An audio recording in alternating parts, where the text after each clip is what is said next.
নিজের প্রতি নিজের আস্থাকে হারাবেন না। নিজের প্রতি নিজের আস্থা বা বিশ্বাসকে হারালে সব কিছুই হারিয়ে যাবে। আসসালামু আলাইকুম, Bangla daily simple blog channel থেকে আপনাদের সকলকে স্বাগত জানাচ্ছি। আমি আলপনা।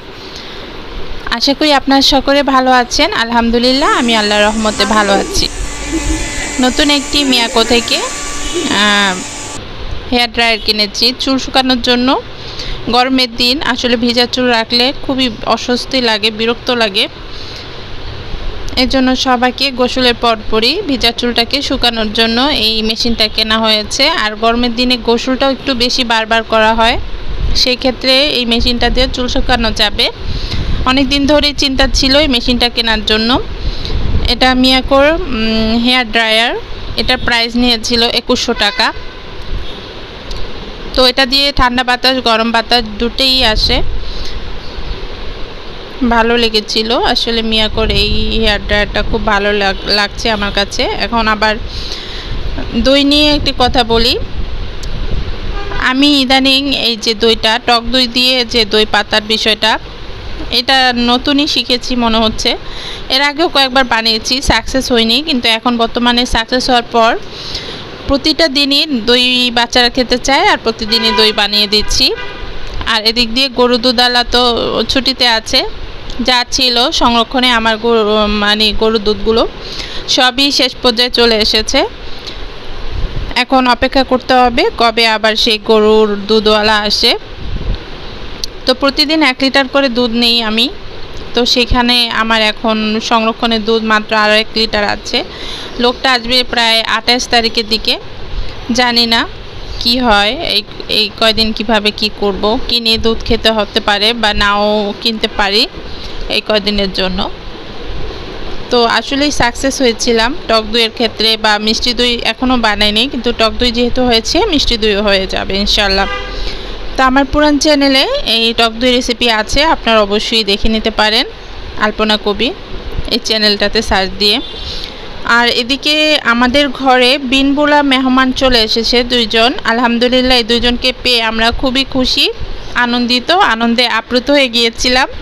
আমার হাজব্যান্ড ধরছে, তারপরে বাচ্চাদের দেখাচ্ছে, খুবই আনন্দ করছিলাম আমরা। আমাদের পাশের বাসার ছাদে কবুতর পালে, আমরা জানতাম না। এই 2টা কবুতর আমাদের ড্রয়িং রুমের জানালা দিয়ে ঘরে ঢুকে পড়েছে। তো আমার হাজব্যান্ডকে বললাম যে কবুতর 2টাকে বের করে দাও দরজা দিয়ে, আর বেশিক্ষণ এটার মধ্যে আটকে রেখো না, কারণ তাহলে অভিশাপ দিতে পারে। কারণ এরা হচ্ছে আল্লাহর এমন এক বোবা সৃষ্টি, যেটা অভিশাপ দিলে সমস্যাও হতে পারে। তাই আমি বললাম যে দিয়ে বের করে দাও। যাই হোক, ওটা বের করে দিয়েছে। আর আমি হচ্ছে এই যে এখন গাছে পানি দিতে চলে এসেছি। গাছে পানি দেওয়ার পরে মনে পড়লো যে আমার কতগুলো মরিচের চারা হয়েছে। একটা টবে অনেকগুলো চারা। এতগুলো চারা একটা টবে থাকলে এর জন্য আসলে ক্ষতি হতে পারে। প্রতিটা চারাই না টেকার সম্ভাবনা বেশি, সেজন্য কিছু টব রেডি করে নিচ্ছি, যাতে প্রত্যেকটা টবে 2টা করে অন্তত চারা রাখা যায়, মরিচের চারা। আর মরিচের চারা আজ পর্যন্ত আমার হাতে টিকেনি, আল্লাহ পাক জানেন এগুলো টিকে কি না। এগুলো যদি টিকে তাহলে তো আমি অনেক বেশি খুশিতে আপ্লুত হব, আপনাদেরকেও দেখাতে পারবো। আসলে যে কোনো কাজই আমি চেষ্টা করি কম খরচে করার বা শূন্য বাজেটে করার, বেশি টাকা পয়সা খরচ না হয় এমন কাজগুলোই করার চেষ্টা করি নিজের হাতে। বিশেষ করে চারা গাছ লাগানো বা যে কোনো সিম্পল বিষয়গুলোতে, যেগুলো আসলে ঘর ডেকোরেশন এইসব ক্ষেত্রে। তো আমার হাজব্যান্ড সন্ধ্যার সময় এসে একটা মশারি নিয়ে এসেছে, দেখলাম সুন্দর। মশারিটা আসলে ম্যাজিক মশারি। আমাদের মশারিগুলো হচ্ছে মোটা টাইপের, একটু ভারী। তো উনি ম্যাজিক মশারি এনেছে এই গরমে বাচ্চাদের একটু স্বস্তি দেওয়ার জন্য। আর এদিকে আমি হচ্ছে পর্দাগুলো 4টা করে পর্দা ধুয়ে ফেলতেছি, কারণ নিজের হাতে ধোয়া ভালো। আর এদিক দিয়ে মেশিনে ধুলে পরিষ্কারও হতে চায় না, আর এটা অনেক দামি পর্দা, যার কারণে এটার সাথে অনেক পুঁতি আছে, কারুকাজ করা আছে, এগুলো নষ্ট হয়ে যাবে। সেজন্য আমি এটাকে আসলে অন্য কিছুর হাতে দিতে চাচ্ছি না, অন্য কারো হাতে। নিজের হাতেই ক্লিন করার চেষ্টা করছি, আর ক্লিন হচ্ছেও। তো আর নতুন যে আরেকটা জিনিস এনেছি, মেশিন, সেই মেশিনটারও কাজটা আপনাদেরকে আজকে দেখাবো ভেবেছি। কারণ এত টাকা দিয়ে একটা মেশিন কিনেছি, আর মেশিনটা তো আমি অবহেলা করে কিনিনি, এটা কাজের জন্যই কিনেছি। শুধুমাত্র জামা কাপড় ইস্ত্রি করার জন্য বা আয়রন করার জন্য বা স্টিম করার জন্যই কিনিনি। আমার ইচ্ছে ছিল এই পর্দাগুলোকেও, যেহেতু একটু দাম দিয়ে কেনা, এরপরে হচ্ছে এই পর্দাগুলোকে অনেক টাকা দিয়ে দোকানে আয়রন করতে হয়, সেক্ষেত্রে আমি এই আয়রন মেশিনটা বা স্টিমারটা কিনেছি যাতে আমার নিজের বাসায় নিজের হাতে করতে পারি। তো উপকার হচ্ছে আসলে মেশিনটা দিয়ে, একটু সময় করে কাজ করছি তাতেই হয়। আসলে হাতে সময় নিয়ে কাজ করলে নিজের হাতে অনেক কাজ করা যায়, আমি দেখেছি বিষয়টা। এতে করে অনেক টাকা সাশ্রয়ও হয়।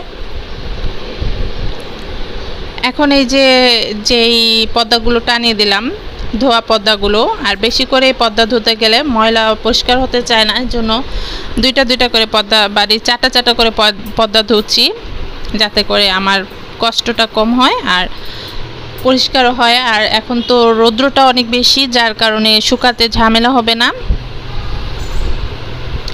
সবাই তো আপনারা পর্দা ধুয়ে ফেলেছেন ঈদের আগেই, কিন্তু আমি ঈদের সময় ধুইনি, কারণ বাসায় থাকবো না, সেগুলো তো নোংরাই হয়ে যাবে। সেই জন্য আমি ঈদের পরে ধুলাম। বাবার বাসায় ঈদ করেছি, আপনারা নিশ্চয়ই যারা দেখেছেন আমার ভিডিও অবশ্যই জানেন। তো আমি এখন এই যে স্টিমারটা কিনেছি সেটা দিয়ে কিন্তু এই পর্দাগুলোকে সুন্দর করে স্টিম করে নিব। তো বিদায় অবশ্যই হয়ে যাব, দুই এক মিনিটের মধ্যে বিদায় নিয়ে নিব আপনাদের সাথে, বেশি বড় না আজকের ভিডিওটা। তো বন্ধুরা, তার আগে আমি আপনাদেরকে বলে নিচ্ছি, আমার যে নতুন বন্ধুরা আছেন, আজকে আমার চ্যানেলটিকে ভিজিট করেছেন, যদি আমার কাজকর্ম কথাবার্তা ভালো লাগে বা একটু উপকারে আসে, তাহলে আমার চ্যানেলটিকে সাবস্ক্রাইব করে রাখতে পারেন। আর যদি আমার ভিডিওটি ভালো লাগে তাহলে একটি লাইক দিয়ে দিতে পারেন। আর আমার প্রতিটা বন্ধু যারা আমার ভিডিওটি দেখেছেন সবাইকে অসংখ্য ধন্যবাদ আর অনেক বেশি ভালোবাসা। এখন এই যে স্টিমার দিয়ে যে পর্দাগুলোকে স্টিম করে নিচ্ছি খুব সহজেই, খুবই ভালো লাগছিল করতে। দাঁড়িয়ে দাঁড়িয়ে কাজ করা যাচ্ছে, বসে দাঁড়িয়ে আর কি, এভাবেই করে নিচ্ছি। হ্যাঙ্গারের বা পর্দা টানানো অবস্থায় স্টিম করে নিচ্ছি। এর মতো সুবিধার কি হতে পারে বলেন? এতে কুচিগুলো ঠিক থাকছে আর করতেও সুবিধা। এভাবে কাজ ধোয়ার পরে এভাবে, শুকানোর পরে এভাবে স্টিমারে স্টিম করে নেওয়া, আসলে এটা খুবই একটা সুবিধার কাজ আমি মনে করি। কাদের কাছে আমার এই ভিডিওটি ভালো লেগেছে আর আমার এই স্টিমারের কাজটা ভালো লেগেছে অবশ্যই আমাকে জানাবেন, তাহলে একটু হলেও আমার কষ্টটা সার্থক হবে। আপনাদের সুন্দর সুন্দর কমেন্ট পেলে আমার খুবই ভালো লাগে। যতটুকু পরিশ্রম করি এই ভিডিও এডিট করতে বা ভিডিও শ্যুট করতে, সে পরিশ্রম আর মানে কষ্টগুলো আর মনে থাকে না আপনাদের কমেন্ট পড়লে। খুবই ভালো লাগে, আন্তরিকতার সহিত আপনারা সবাই অনেক বেশি সুন্দর সুন্দর কমেন্ট করেন। এদিক দিয়ে আমি শুকরিয়া আদায় করছি মহান আল্লাহর কাছে, যে আসলে প্রশংসা পাওয়া বা প্রশংসা এগুলোর জন্য আসলে ভাগ্যেরও দরকার। এখন এই যে কাজগুলো করছি এগুলো আসলে নিজের সংসারের কাজ, এগুলো করতে আমার কষ্ট তো হবেই, কিন্তু আমার অনেক আন্তরিকতা জড়িত, আমার অনেক ভালোবাসা জড়িত। আমি এতটুকু কষ্ট আমার সংসারের জন্য করছি, আমার ভালোবাসার জন্য করছি। তো আপনারাও আপনাদের ভালোবাসার জন্য আমার ভিডিওটি দেখছেন।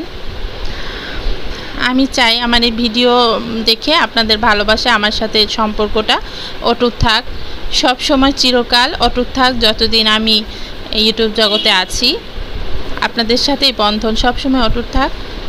তো বন্ধুরা ভালো থাকুন, সবাই সুস্থ থাকুন। আসসালামু আলাইকুম।